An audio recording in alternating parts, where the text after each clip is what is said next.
So, pag-usapan natin ang tungkol sa termination under the Philippine Labor Code. So, meron po kasing tinatawag na category ng termination under the code. So, unang-una dyan, we have just cause. Yung pangalawa is authorized cause. So, when you talk about just cause, ang dahilan po ng termination ng isang empleyado ay dahil po sa kanya. So, unang-una dyan, meron siyang nagawang serious misconduct.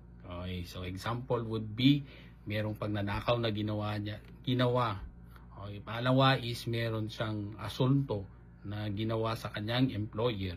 So pangalawa is we have what we call gross negligence. So when you talk about gross negligence, so merong pagpapabaya sa kanyang trabaho. So pangatlo would be the fraud or dishonesty. So may mga pagsisinungaling na ginawa sa kumpanya. Pang-apat would be commission of a crime. So, halimbawa, meron siyang pinatay. O, yung pinatay niya, yung kasama niya sa trabaho. Or analogous causes. Or yung mga kaparehong insidente na as mentioned earlier. Like merong disobedience, insubordination. So, pangalawa naman is what we call authorized cause. So, when you talk about authorized cause, merong mga tinatawag kasing mga installation of labor saving device, meron ding redundancy or yung nauulit na trabaho. So kailangan ng kasi syempre kung nauulit yung trabaho, di magbabawas ang employer. So pangatlo would be retrenchment. So retrenchment, kung halimbawa nahirapan na yung kumpanya at gusto pa rin niyang buhayin ang kanyang operasyon, so kailangan niyang magtanggal ng mga tao, so that is retrenchment.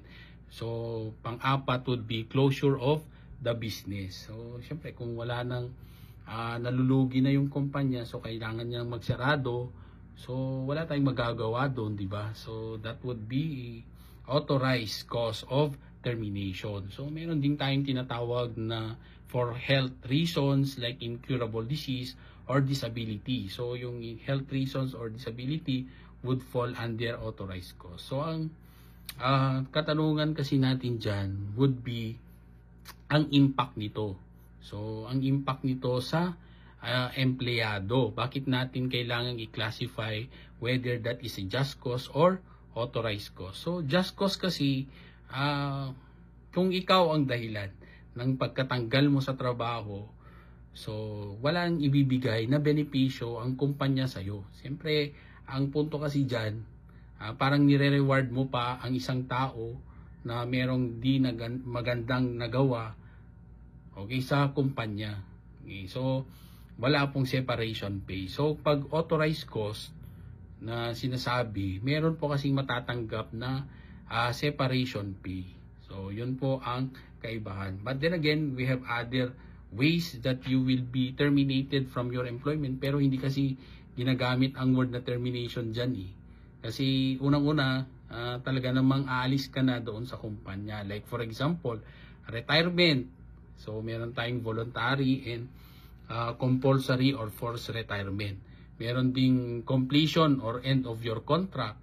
And of course, lastly would be your resignation. So, yun pong retirement, siyempre, merong matatanggap yan na retirement benefits. Pag completion of contract, so wala pong matatanggap na benepisyo. So, yung resignation, wala rin po na matatanggap. So, we will have further discussions on this. So, abangan nyo lang po ako sa other videos na gagawin ko po. So, maraming salamat. Panatag ang loob ng taong may alam. Hanggang sa muli.